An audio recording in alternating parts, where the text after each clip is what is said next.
Have you ever heard of the uncanny valley? Well, it's a term used in video games to describe characters and avatars that don't quite make it all the way to being truly realistic. There's just a few things about them that you can't unsee, and thus, it kind of breaks the illusion. Well, for a phone that's supposed to be made for gamers, I thought that this was a poignant term to use to describe it. It's Joshua Vergara, what's going on everybody? And this is our full review of the Razer Phone.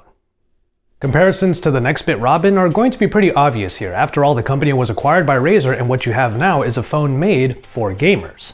Now that's different from being a gaming phone, but that also means that Razer's influences are clearly seen here.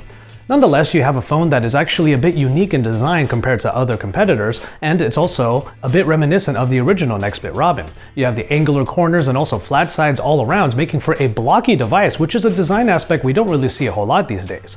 But one thing I want to tip my hat off to is the symmetry of this phone.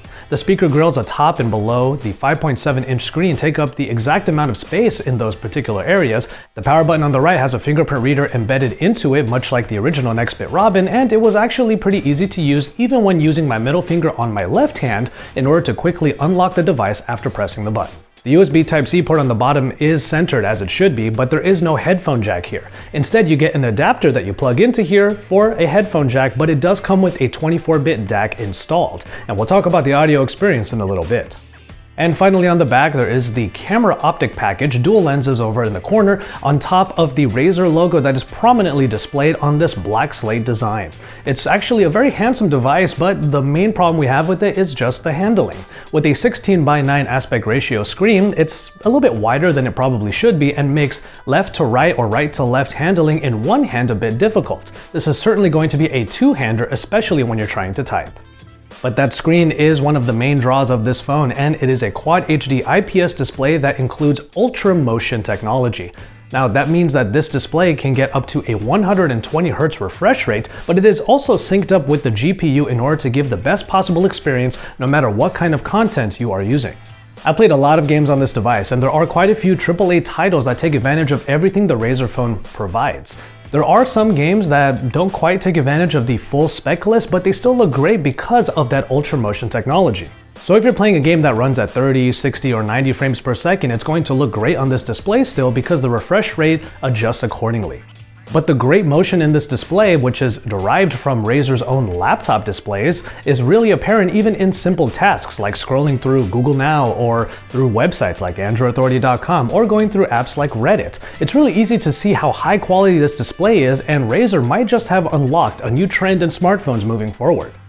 The only problem that I really had with the display was its brightness. This is an IPS display, but it somehow doesn't get as bright as other IPS screens in the market. This is mostly noticeable in broad daylight situations where we pumped the brightness to full, but still kind of had to squint or move the phone around in order to see certain elements. But it is a small price to pay for a phone that is overall a beast, and the specification list shows that. The Snapdragon 835 is backed up by 8GB of RAM and 64GB of onboard storage that does include a microSD card slot.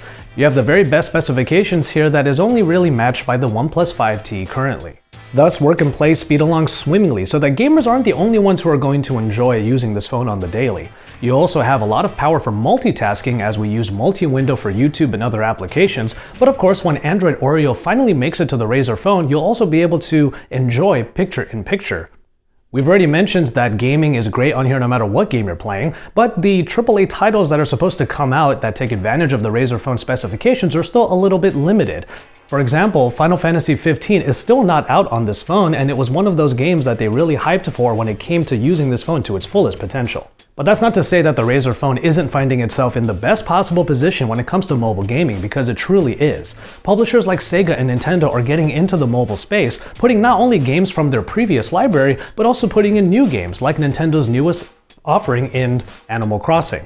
It's a great time to be a gamer, and it's great to see Razer getting into the mobile space at this time.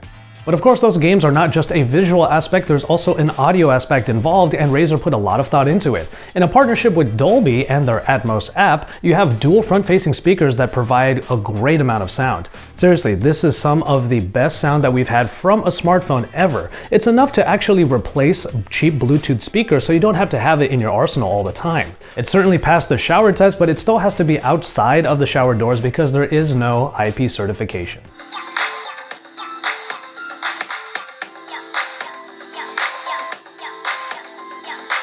But there is a little bit of a compromise in the audio experience when you talk about the headphone jack. Now, this is a contentious point for pretty much anybody, but what I do adore about Razer's approach to it is that they finally did something I've been saying everyone should do.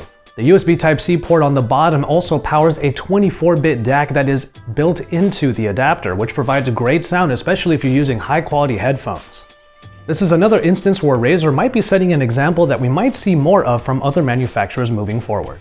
Call quality for the most part was good on the Razer phone, at least in my experience, and I was using it on the T-Mobile network. But I do have to mention something about the microphone. When it's right next to my mouth for more conventional calling, everything sounded fine. But when the phone is farther away from me for video calls and also for speakerphone calls, the people on the other line said that I was noticeably quieter. That tells me that the microphone needs a little bit more sensitivity, but your mileage might vary on this. We've heard differing reports from multiple sources about what the call quality is like on the Razer phone. So things might be a little bit different with different units, so maybe your experience is going to be different. And finally, we have a large 4000 mAh battery, which Razer claims was possible because of the exclusion of the headphone jack. I was never really able to get more than 5 hours of screen on time, at least on average, which is not great, but I was doing a lot of gaming on this device. If you turn down the settings in the game booster, you might get a little bit more out of it, or if you're just using it as a productivity device, then you might get more screen on time, but of course, your experience might be different. Speaking of which, that Game Booster app is one of the only additions that Razer put into the software suite here. The Game Booster allows for tweaking of everything from the display refresh rate to the clock speed of the processor, and you can also change it for full performance or for full power saving modes. And you can go into each game in the application in order to change the different settings. This allows for a little bit more control, and it also shows that Razer was really trying to put its best foot forward in providing performance and customization and personalization into the Razer phone experience. And that continues with the software suite that has been outsourced to a great third party in the Nova Launcher. Now, the best part about the Nova Launcher here is that you get all of the great benefits of it, including a Pro license that gives you access to all of the different features that Nova provides if you pay a little bit of extra money, which you don't have to because it's included with this phone. You have all of the customization options like animations on the home screen, icon packs, even gestures that you can do on the home screen itself, and you have a lot of different options to really tweak this operating system to make it look like your own. So overall, we've had some really good things to say about the Razer phone, and it looks like the company has done a great job in the wake of Nextbit's acquisition in order to bring a great first attempt into the smartphone space. But then we have to talk about that uncanny valley, and we're going to talk about the camera. Now you have dual 12 megapixel cameras on here that have f1.8 aperture in the regular lens and f2.6 aperture in the telephoto lens. And unfortunately, we already had some qualms with the camera in our hands-on when we noticed that there weren't that many modes and there wasn't even an indicator to show you which lens you were using and how far you were zoomed in. For how much time the Razer phone has had up until market release, it's a little bit of a bummer to see that Razer hasn't really added a whole lot to the experience. And even then, the camera app is one of the slowest that we've used. Especially if you use HDR and it does not have an auto setting, you're going to have to hold the phone very steady, especially in lower than ideal lighting situations, and if you move even just a little bit, you're going to get some blur in the photo. Now, in broad daylight situations, you could get a pretty good photo, but those are the only times that you can really do so. And that's kind of the mark of a subpar camera, the fact that it can only work in the brightest of conditions. Unfortunately for the Razer phone, it's just not a phone that we can mention in a list of good cameras in the Android space, especially considering in the last year or so, we've been having a continual rise in photographic quality. And so, there you have it. The Razer phone. This is a powerhouse. Powerhouse is a great term to describe this device because it does so many things right, but it just falters in one very key aspect. After all, the Razer phone looks and feels like a flagship device. It even looks like a beloved phone from days past, the Nextbit Robin. There are certain things that you can easily look past, even the lack of a headphone jack considering that great adapter they have in there, and the size of the device is something that you could, for the most part, get used to.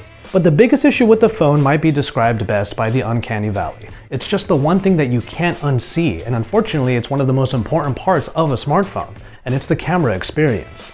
So that makes the camera this phone's uncanny valley. As always, thank you guys very much for watching and hope you enjoyed this review of the Razer phone. Razer claims that they're going to put a lot of updates out for the camera, and hopefully they're going to change the experience at least a little bit. But as smartphone history has shown us, updates don't really change too much about the camera experience even further down the line. But from there, without the camera, you have one of the best phones that we've used this year, and that display technology is something we hope to see in a lot more smartphones moving forward.